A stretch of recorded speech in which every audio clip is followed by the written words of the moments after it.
You're listening to the Primal Happiness Show, a podcast dedicated to helping you thrive in this crazy modern world. Every Tuesday, we explore the nature of how our minds really work, what exactly the human animal requires to thrive, and how we can live happier and more fulfilling lives. If you're new here and haven't yet taken our free class, then there's no better place to get a jump start on reclaiming your primal happiness. It's where we'll guide you step by step through our antidote to today's modern world. Simply head on over to primalhappiness.co/antidote to get the free class and discover how to thrive without having to move to a planet that's not so crazy as ours. But now, your host, Leanne Brooke-Tyler.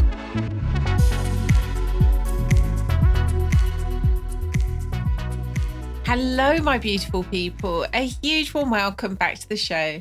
In today's crazy modern world, men and women are living shallow, disconnected, and unfulfilling lives. So we created the path for those who are ready to reclaim their wildness and actualize their deepest gifts. The next way to walk that path is by joining Waking the Wild Masculine coming this September. A man's true power is alchemized through the depth of his purpose and the degree to which he has sovereignty over the direction of his life. However, almost all men today lack the guidance, support, and initiation to create that purpose and sovereignty, which is why Jonathan has been called to lead another potent circle of men through a journey of wild masculine reclamation, including a vision quest. Go along to primalhappiness.co/WTWM to discover more about Waking the Wild Masculine, arrange a call with Jonathan to discover if it is indeed aligned for you, and to claim your place in Sacred Circle. And now on to this week's show. It's with Ryan Simbai Jenkins. Ryan is a hypnotherapist and coach with an unusual upbringing. He was born in Papua New Guinea, and his first experiences with non-traditional ways of healing came early on in his life, when his mother, a medical anthropologist, discovered an indigenous tribe called the Hagahai people.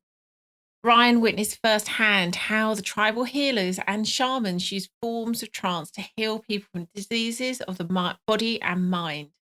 This profoundly influenced the course of his life. This led to an intense fascination and deep study and practice of meditation, self-hypnosis, NLP, shamanism, ceremonial magic, and the many varied psychological modalities of personal development. His love of this field comes from the profound personal transformations he regularly experiences in his own life and those of his clients. Ryan is also the magician's best kept secret. He's actually my very own magical teacher. I adore him, and I am delighted to be able to share his just complete wisdom with you today. In this episode, we explored the topic of luck, including 4 lucky ways of being in the world, the magical versus victim mindset, aligning with who you've chosen to be at a soul level, and priming the unconscious mind to embody those changes. Sound juicy enough for you? Let's dive in. Hello, Ryan. Welcome back to the show after whatever it is, 2, 3, some amount of years. So good to be here. Please. And Fortunate. It's a really juicy topic, as you say, fortunate. And I was just saying, despite the fact you and I have, talked plenty over the last 6 months about all sorts of things, including luck, I've never asked you the question I'm about to ask you. So I'm really personally fascinated to hear what drew you to this, I guess, study, working, passion for the topic of luck. So originally, when I first started out as a psychotherapist, when I started working with people around things such as depression, things such as anxiety, things that were very clearly sort of in the frame of mental health. One of the things that people say, negative thinking, depression, learned helplessness, these things that are kind of very well scientifically studied. When I came across the work of Martin Seligman and learned optimism. This is something that he studied really, really powerfully. And so one of the things that I immediately began working with my clients, and obviously this is something that I work with myself, was using hypnotherapy, using psychological techniques to really prime people towards positive thinking. And so I really got into that from a clinical point of view, really, really working with people sort of in that frame. And I loved that. I really, really did. And I still do. And I love all the research around it. And not only was it incredibly helpful and useful to understand from that point of view, but the deeper I went into it, and also my own work and my own study and my own practice, not only as a therapist, as a coach, but also as a magical practitioner, as someone who's spent a lot of time in initiation and magical practice, that it was a deeper, much more profound question of what it means to be fortunate, what fortune is, what luck really is from a deep spiritual perspective. So, I first started out kind of going at it from a scientific point of view, and I love that, and still do, and it informs very much my work. But there's a bigger question. So that's kind of how I started out. Oh, that's really surprised me. I wasn't expecting you to say that at all. I love that.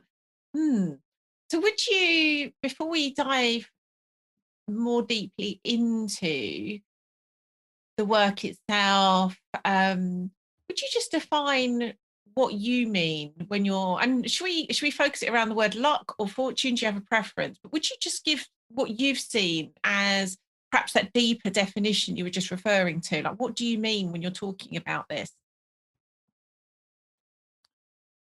So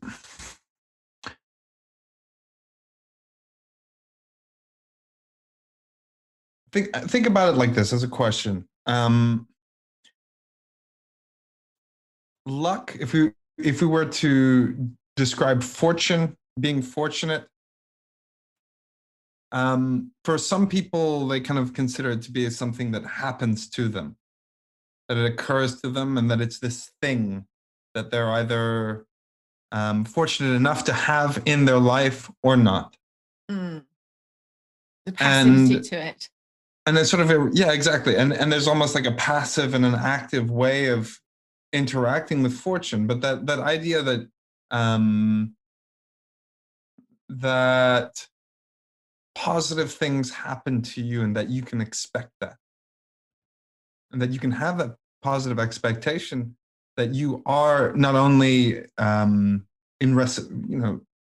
receiving of the sort of bounty of experience, positive experience, but you are the person to which that occurs. So interestingly enough, in order for you to develop that, you actually have to kind of train that. It's a muscle for most people. And for some people, it's much more natural than others. We're kind of wired, or sort of wired for that. But it's recognizing that it's something that we can make happen. So, what if luck was like a muscle that you could develop and train? That's the question. Yeah, I love that. So let's start there, because I feels to me, knowing a bit about your work in this area and also having looked at the science of it, it definitely seems to me there's that kind of like material, mundane muscle that you can develop, which I think is really helpful for us to go into. I know that you are bringing a level of depth and magical intention to this, which I really do want to make sure we get into as well. So perhaps we start with you could say, well, they're all part of the same muscle, but for the moment, I'd love to know your thoughts on the kind of the science of it before we then go deeper. So, as you know, there's research by psychologist Richard Wiseman,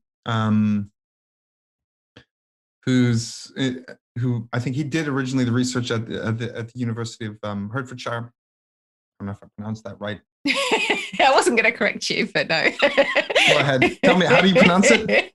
Hertfordshire? Hertfordshire? Ironically, it's the county I live in. No kidding. It really is. What fortune? It's Hertfordshire. Hertfordshire. Okay. So there you go. Spoken like a true Brit there.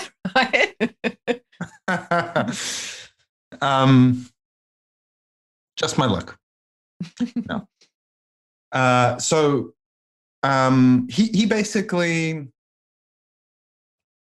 was very interested as a former magician, as a stage magician, or kind of like a mentalist. He was interested in some of the psychological principles behind why mentalism works and why some of these kind of illusions work in very, very powerful ways. And so he became a researcher and has studied some very, very powerful, let's say, psychological principles, but really from a scientific point of view. And so he conducted a series of experiments whereby he took people, or he basically studied a series of people, and essentially those, and I'll sort of like boil it down as those who considered themselves lucky, those who saw themselves as lucky, had far more lucky experiences or experiences of luck. And the only difference was that mindset. And so that mindset, what he studied from a mundane, so if you call it a mundane perspective, was fundamentally that they saw themselves as lucky. And the mind allowed them to actually see the fortune and the possibilities that was open to them, that was available to them in these studies and in these experiments. And basically allow them to be more fortunate. So in one study, he printed an ad or an ad or a article in a newspaper, and then people had to kind of count certain photos. And then there was a statement that said, stop counting and go and collect 250 pounds from the experimenter. And people who were lucky actually saw this and just stopped and went and collected the money.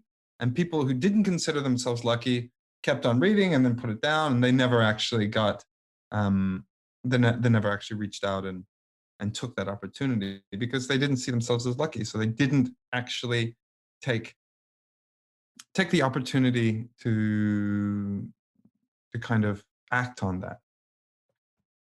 So the first kind of mindset and so there were 4 mindsets that he studied and that kind of made up this personality type, or this person, which you might call the mundane kind of personality of a lucky person. And I'll go deeper than that. But the first one is really the kind of person, being the kind of person that is skilled at opening to or creating and noticing chance opportunities. So that first mindset is being that person that does that. The second mindset was, or is, intuition. So it's actually making lucky decisions by following your intuition. So following those nudges that come from the unconscious mind, from that instinctive part of your mind that is always picking up information from your field, from your surroundings and everything around you. And it's almost as if it seemed as if that belief that a person was not lucky canceled or shut out that possibility of them actually experiencing that intuition, almost as a trance, a kind of negative trance. Yeah, which makes complete sense, because from a closed, more fearful state, we are much more wired to, I guess, look for certainty and logic and, this is how I keep myself safe, rather than being open to these intuitive nudges, which often make no logical sense and also open us up to risk. Yeah. And fear shuts down our intuition and our love and our decision-making capacities. I think there was a quite successful self-help book that was Feel the Fear and Do It Anyway. And while I really do think that's a great title for a book, I don't think that's the greatest way to make decision, because there's this fear that's underlying your decisions. Now, sometimes we have to feel fear and do things that we don't want to do. I mean, but when it comes to kind of bigger decisions and acting, it doesn't seem to me to be the place where our power is, where our genius is, and where our deeper ability to kind of open to our real innate resources. Yeah. Sorry, I interrupted you. Carry on with No, that's fine. And then the third mindset that he discovered, or that he kind of worked with, was the ability kind of to create self-fulfilling prophecies through positive expectation. So people that are lucky believe themselves to be lucky, act on their luck, and therefore there's this positive feedback loop. And we're talking about from a scientific kind of rational point of view. And this is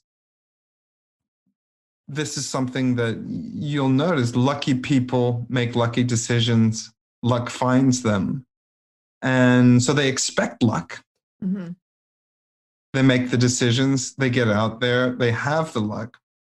And so it's something that they just kind of know is there.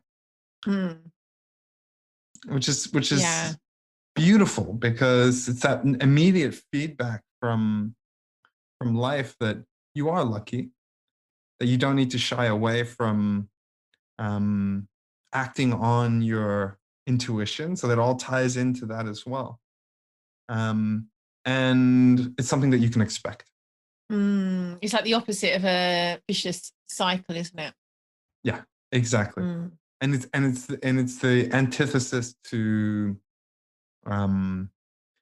what's the antidote to learned helplessness, which is this kind of thing, that this mindset that people that are quite often stuck in a negative thought loop, and often experience in forms of depression and mental illness, severe kind of depression, kind of get themselves into. And it's a negative trance. It's a hypnotic trance that people find themselves in, unfortunately. But it's self-perpetuated. It's something that's being created by the mind. And unfortunately, the more that people kind of engage in that thinking, the more the focus narrows, the more the opportunities seem to disappear, and the more they start to believe themselves as unlucky or unfortunate. Yeah. And then the fourth mindset is an interesting one. It's really about resilience. So it's adopting a resilient attitude that transforms your relationship with events. So specifically unlucky events or seemingly unlucky events. So it's actually about opening into that space of not knowing whether something first is lucky or unlucky, and having that sort of like, maybe, let's see. This might be lucky. The parable of the man with a horse and the sun and the broken leg is kind of like a perfect summary of that, Absolutely. isn't it? Well, perhaps I might say something about that parable to those people that might not know that one. Obviously some people might know it, but the parable is this. Imagine the strong young man, vibrant, who one day in an unfortunate accident breaks his leg and finds himself in a hospital bed and recuperating in a hospital bed. And as well-wishers come, they say, well, how terribly unfortunate for you to have broken your leg and find yourself here. And he says, well, maybe. And as he's recuperating, he gets news that the country's gone to war and that they're conscripting the young men, the towns, and to go and fight this seemingly unwinnable war. And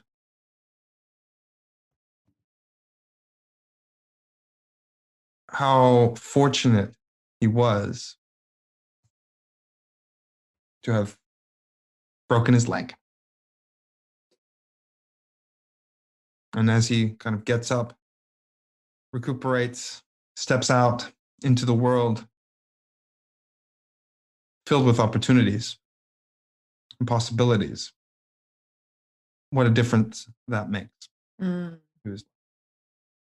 Yeah, thank you for sharing. I think stories just bring everything to life so beautifully, don't they? I love that. Something that's really hit me as we've been talking is, I've shared you before and you know me pretty well, so you know this anyway. My natural wiring is very, very much as you've just been describing, that those 4 ways of being are pretty natural to me. Something that's just hit me that I've only just seen is, and I'm wondering whether this is something that actually shows up for others, is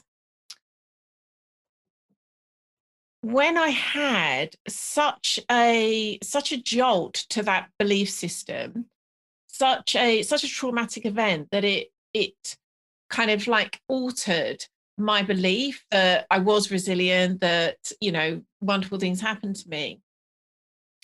I really noticed that from that event, I then had quite a long period of my life where suddenly I was suffering from anxiety, I was suffering from panic attacks. I was living much more from fear than I ever had been before. And it's just allowed me to see, as we've been talking, like, oh wow, I can see that was such a big event, that whereas my normal resilience I was able to kind of return to this kind of like, oh, maybe there's fortune in this, or there's a reason this has happened. Because that event was so traumatic, it kind of like collapsed a lot of the ways that I usually thought about life. And suddenly I couldn't apply it to that. And it was only into like, this is how I'm just suddenly, it's just really an interesting thing that's just opened up to me. I can now see the way I was freed from that was having like such a deep realization about the nature of thought. It kind of like removed this kind of like negative trance I'd been in and opened me back up to what had actually always been natural to me. Yeah. And it was as kind of like immediate, I can see, but there was like these traumatic event, and then this kind of like deep insight into the nature of how we create our reality, bookended this, like, you know, however long it was, like 15 years of operating, and not fully, but to a large extent from a much more fearful, negative space than I had been. So I'd love to know your thoughts on that, whether that is something you've seen where it can be that like natural tendencies is then interrupted by an event that seems so so destructive, it actually uproots these like really actually like beautiful, healthy, natural ways of being.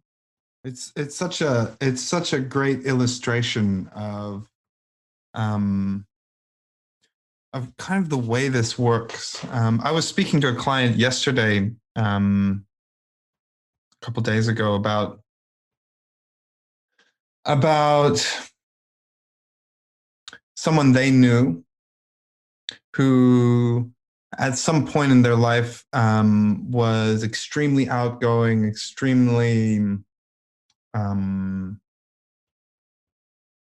know, came from a certain background, not particularly privileged, but went out into the world, traveled the world, really became quite successful and even famous at what they did. And then over time, later in life, went from being quite positive and kind of optimistic to becoming more and more negative and more contracted and more kind of in themselves. And then towards later life, really going back into that space and really ending up quite, well, I'm not going to say ending up, but kind of being more in that contracted space. And so I think it's really important to recognize that we're conditioned by experiences. And to the extent we have the consciousness and the awareness of how we're kind of conditioning ourselves as well through what is a negative trance state, what is a kind of self-hypnosis, will kind of fall into, it's some form of victim consciousness. Mm. And so this is actually where the kind of deeper question, the deeper conversation is to be had, because your natural state for a long period of time is, from what I hear and what I know, is that, you were operating from this place. Something happened that conditioned you, or that was traumatic, that was such an emotional impact that had you thinking and believing in this different space. And so as you were coming from this different space, probably you were coming from a much more contracted place. Opportunities, things seemed, use this word, seemed different, seemed a lot more kind of, I'm not going to use the word unlucky, because we haven't used that phrase to talk about this, but more from that sort of victim mindset. And so all of those that kind of thinking, that kind of reality around anxiety, around catastrophization or negative thinking, creates that experience. And it all comes from thought, as you say. It comes from that the power of thought in the moment. And thought is a magical, divine tool. And we can either use it for ourselves positively or use it against ourselves negatively. And we have, in my experience, free will to do that. And so, unfortunately, that free will, or that will, is is kind of usurped by some aspects of ourselves in some moments. And then some of us are fortunate enough to kind of step out of this and recognize, no, actually, this is my true nature. This is where I'd like to be. And then you're in a different world. Actually, quite literally, you're in a different experience of life, and all of these opportunities open up. And not only do they open up, but you take action on them, and you magically, you through the force of your abilities, you bring them in and you prime yourself for it. So I've used the word magic, and I've used it in this context. And you, of course, you and I know, we've worked together on this. But when I talk about magic, it's really about causing change to happen in the world, but allowing it to occur in natural ways, along natural lines. Bring it into your life, to nudge things in a direction that is aligned with yourself, aligned with your sort of higher purpose, your will, but then also naturally aligned with nature. And they are one and the same. Yeah, I love that you've brought it here, because my sense is, whilst there really is a place and real kind of practical wisdom in a lot of different kind of psychology teachings, in the work that we've just been talking around the luck factor, there's a real lack of depth where there's so little awareness or even understanding. Quite often it's actually as far as like denial that there is anything such as a higher purpose, a soul, a true will that we potentially could actually live life from. And I love that you brought it here, because without that, we are ultimately only going to be able to create even a lucky life from still a contracted space, still from this idea of, what's going to, we often talk about kind of, what's going to get us approval, control or security. And that's, whilst it's still a luckier life than perhaps someone who's living from a negative trance, it's still very small. It's still not aligned to who someone's actually come here to be. And so I'd love to hear how you've seen we can link these two things, those kind of like mundane qualities of someone who has that fortunate, lucky way of being in the world, but also linking it to this like much deeper understanding of who we are, who we came here to be, and how those two things can work together. Yeah, thank you. So recognizing that the space of, it's like a second cousin to nihilism, which is this space of ultra rational development that kind of holds that there is no purpose, there is no meaning. And that at the very least, yes, okay, we create our own meaning, but that's just an exercise in kind of mental masturbation. And at the very least, okay, it might be pleasurable, it might be useful, but hey, it's just a game. And my experience is very, very much different from that. Although I recognize that I've experienced that. I know it well. And I know it well enough to be able to step out of it. It's an evolutionary kind of, it's better than complete nihilism or depression. It's a step up. It's an energetic step up, but it's just a kind of waylay point. It's a stop off point on to a bigger question. If a person is kind of, if it is their desire to move on from that. Can I just say, I know you're going to be really familiar with what I'm about to say, but I think it's a really helpful thing to note here.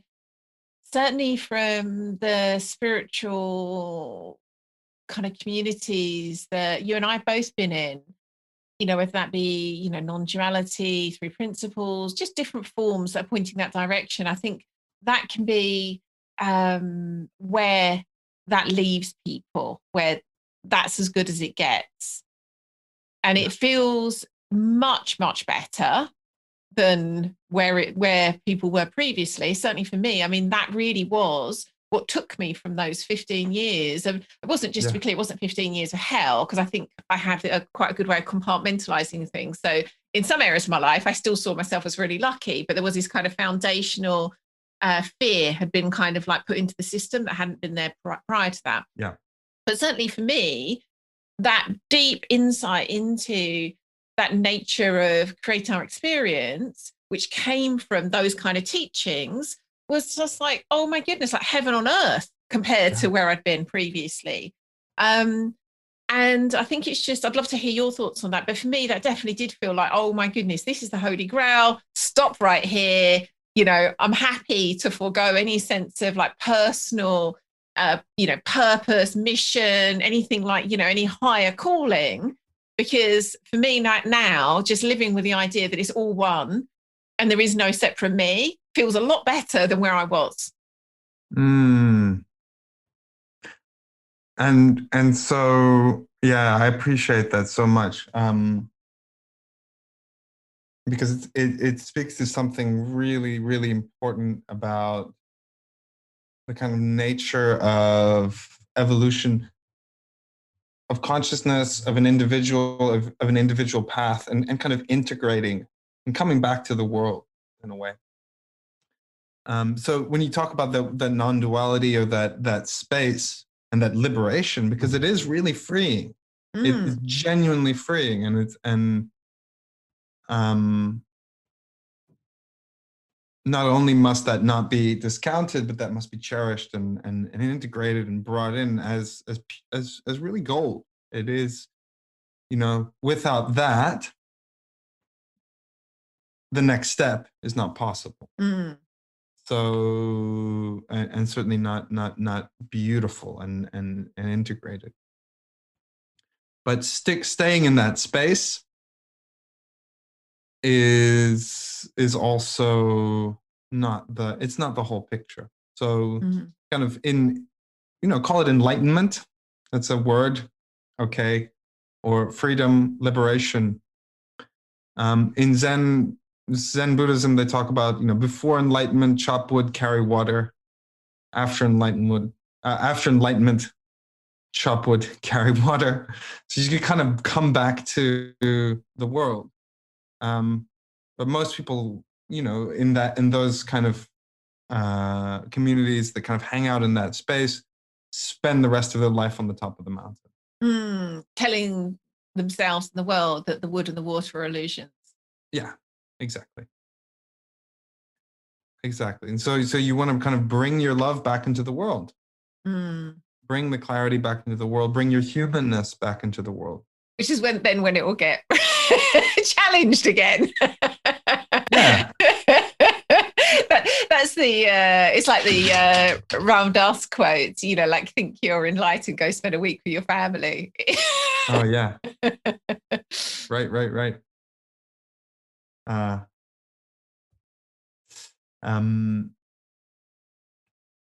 So when it comes to magic, when we talk about magic and spirituality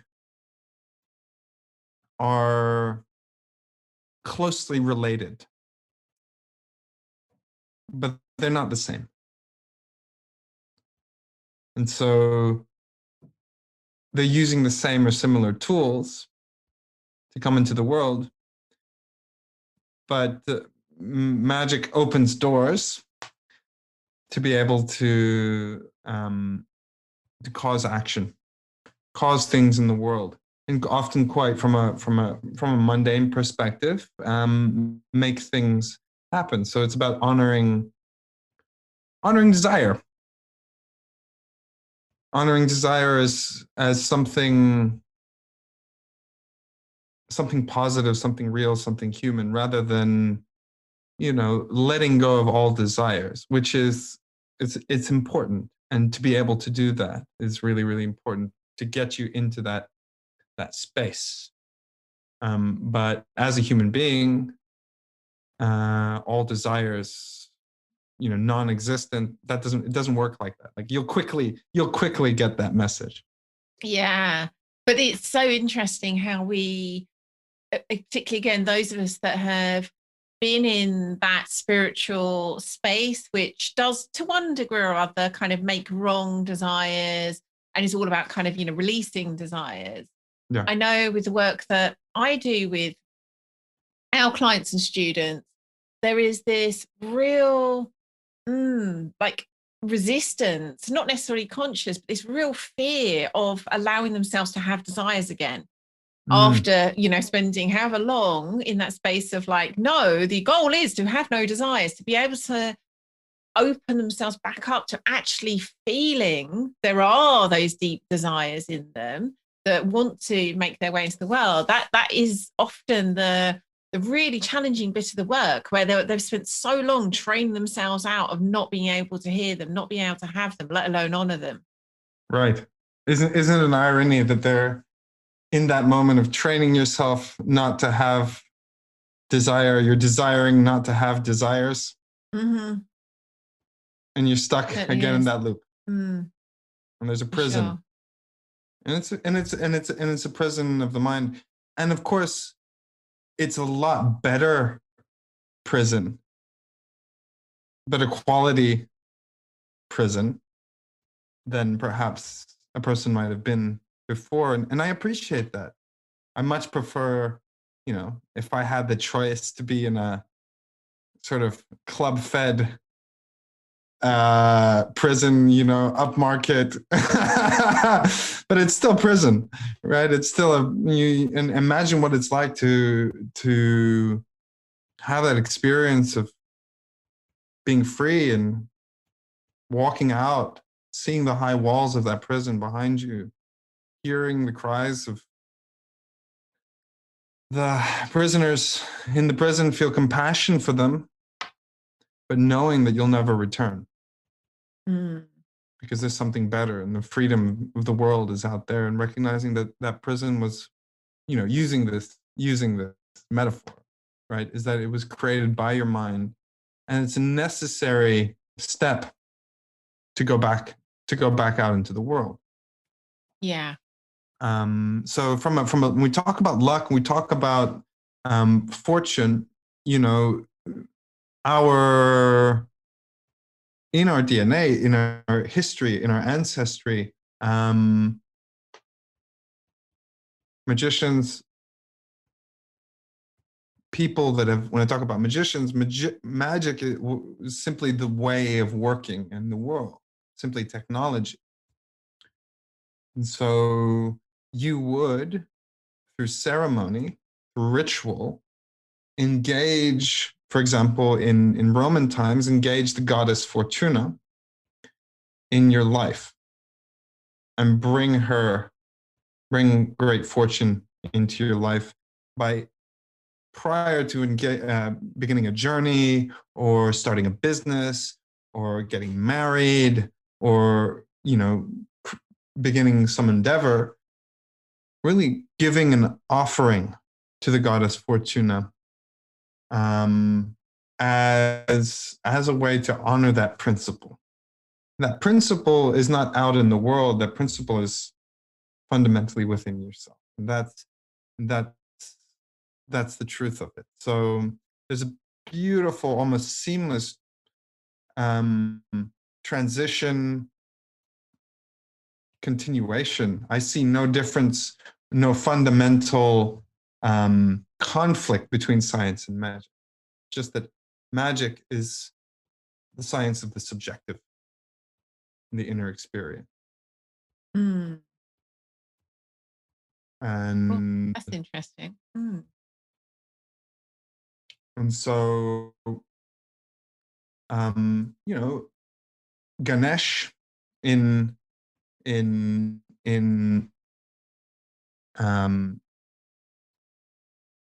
Indian culture, or sort of the Hindu religion, or that whole that whole tradition is the remover of obstacles and is also one of the great deities of luck. Mm-hmm. There are different deities, different, let's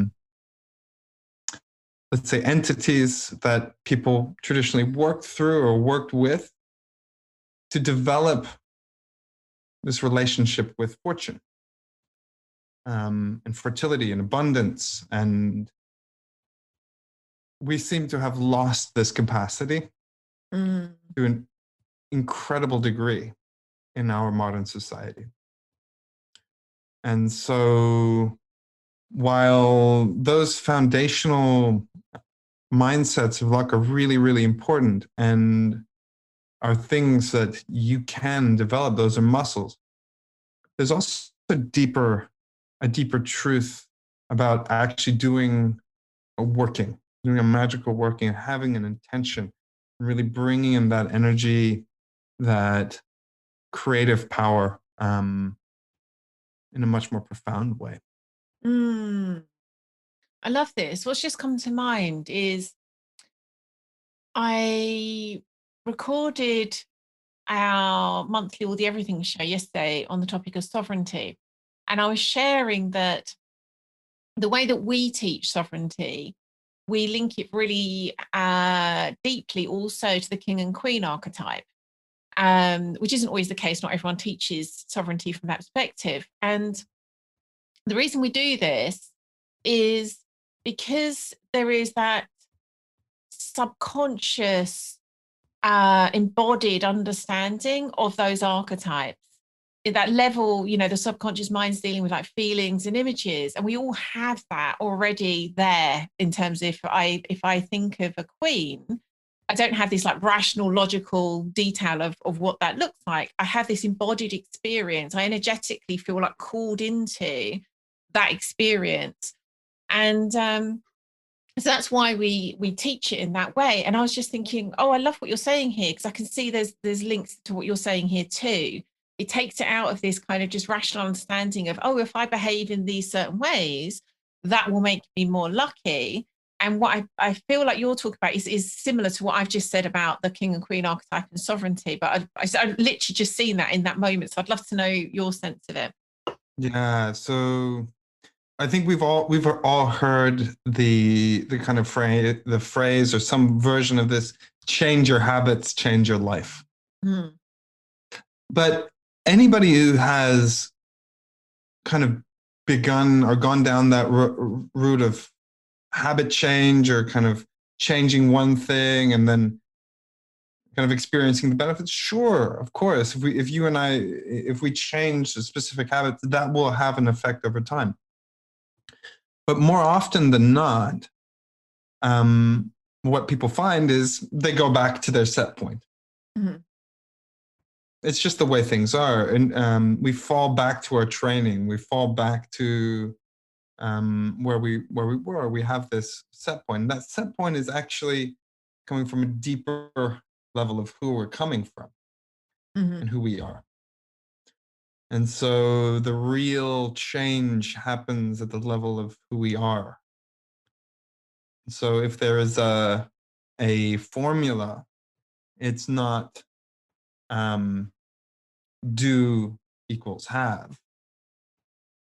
It's be equals do equals have, because your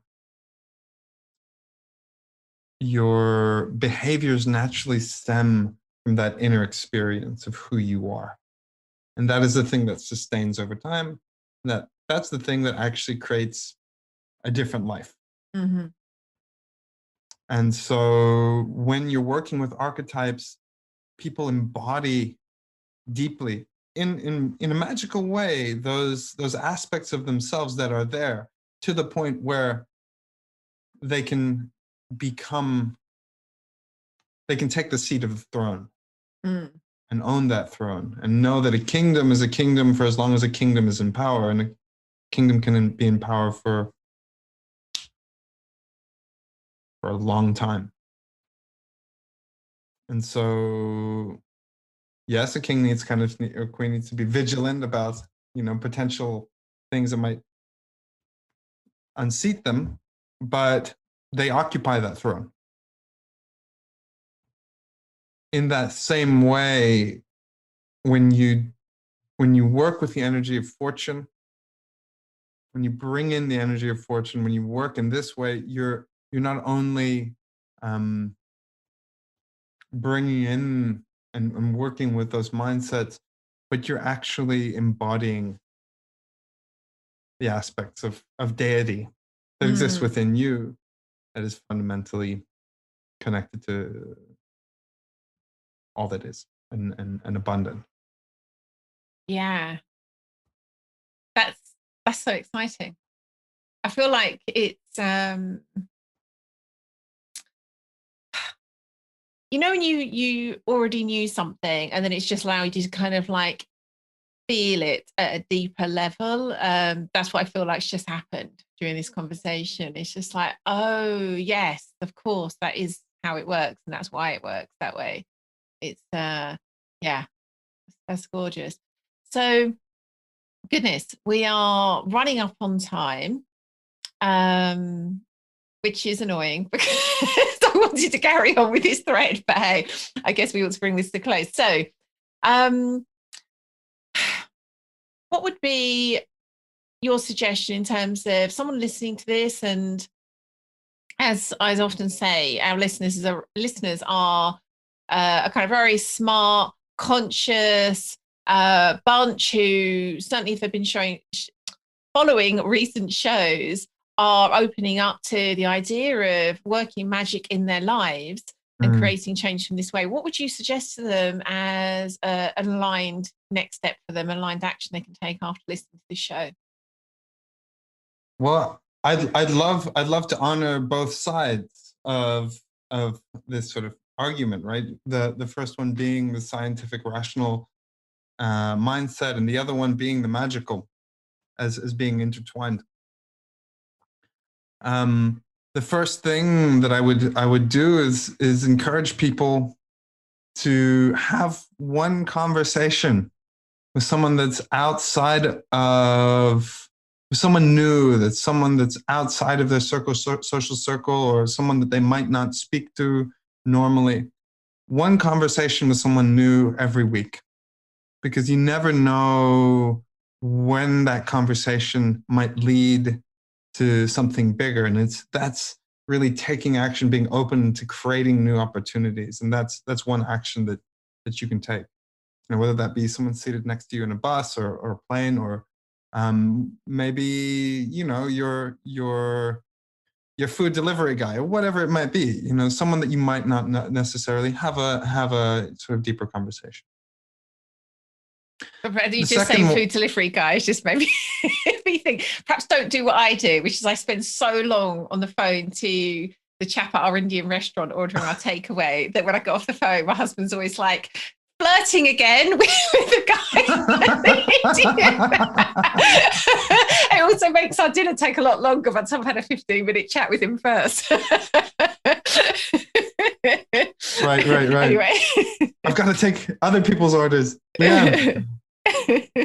And the second one, which actually might be part of a bigger working, and we didn't get the chance to really talk about what a working is, but a working is a specific time where you're dedicating, and with a very specific magical focus, to creating a specific outcome in your life. So rather than just generally creating more luck, you're really focused on perhaps creating a particular opportunity, or specific amount of money, specific amount of whatever it is, for a particular period of time, whether it be a day, a week, a month, 3 months, 6 months.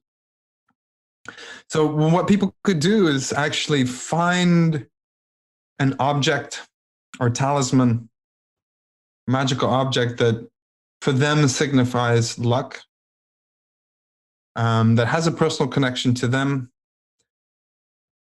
And it might be of a deity, it might be of a deity connected with luck. This is often very powerful.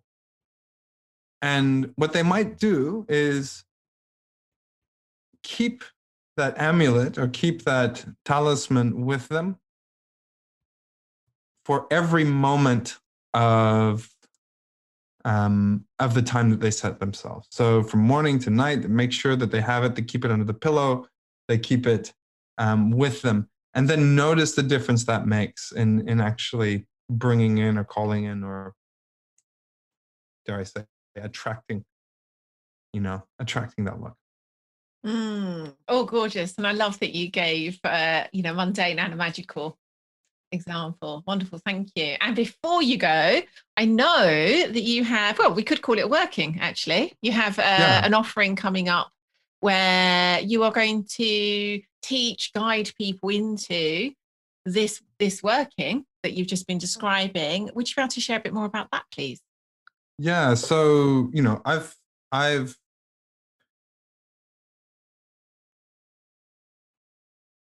this has been something that I've worked on now for a couple of years, and it's been cooking, and I think it's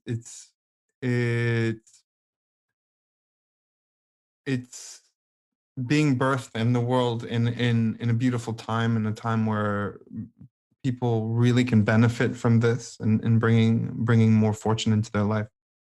So this is a Fortuna working, and it's a magical working.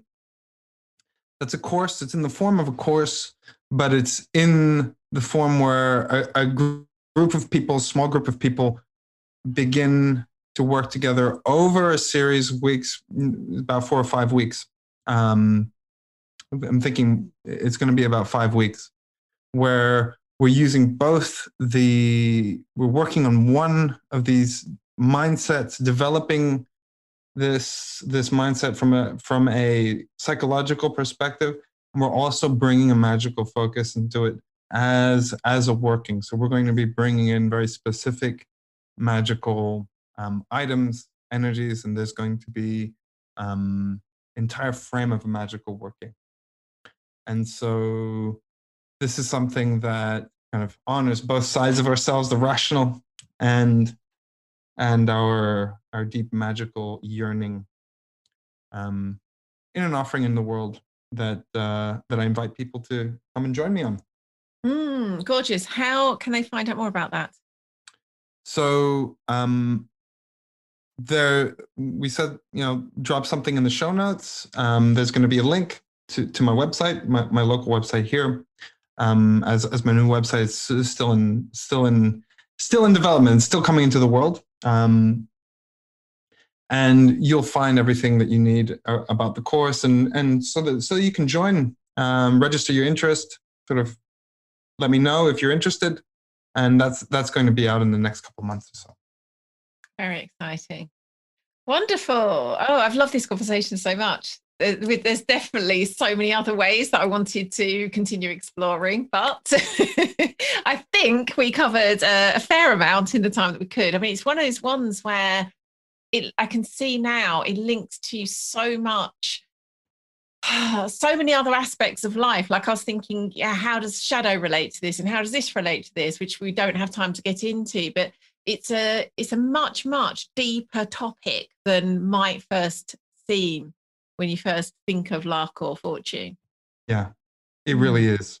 And it holds so much of all the work, because it's not only what you do, but it's who you become on the journey. And in reality, becoming lucky, becoming fortunate is really becoming yourself, because it is your deeper truth. Well, that was a really good soundbite to end on there, Ryan. Thank you so much. It's been a pleasure. Thank you so much. Wow, what a show. I love that. Here are my best bits. I love how Ryan realised the deeper importance of how people are seeing themselves and the world, and how this connects to mental well-being. The 4 lucky ways of being that Ryan spoke about are: maximize your chance opportunities by being open to noticing them, listening to lucky hunches by acting on intuition, expect good fortune, create self-fulfilling prophecies, and turning bad luck to good, also known as resilience.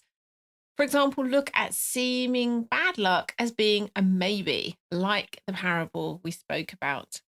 And the 2 aligned actions for you to take after the show to support you in creating more luck are commit to having one conversation with a new person every week and create a magical working. Set an intention for a period of time and keep an amulet or talisman that represents luck with you 24/7 and see what happens. And of course, it may be aligned for you to join Ryan's new course, the Luck Incubator. So if that sounds like something that is potentially right for you, go along to the show notes that are at primalhappiness.co/episode 331 and you'll see a link to that there. And if you're a man feeling the call to wake up masculine, then go along to primalhappiness.co/WTWM to claim your space in Sacred Circle. If you don't want to miss out on next week's episode, and it is an amazing one, head on over to Apple Podcasts, Stitcher, or your Android or iOS app of choice and hit that subscribe button. That way you'll get each episode straight to your device auto-magically as soon as it comes out.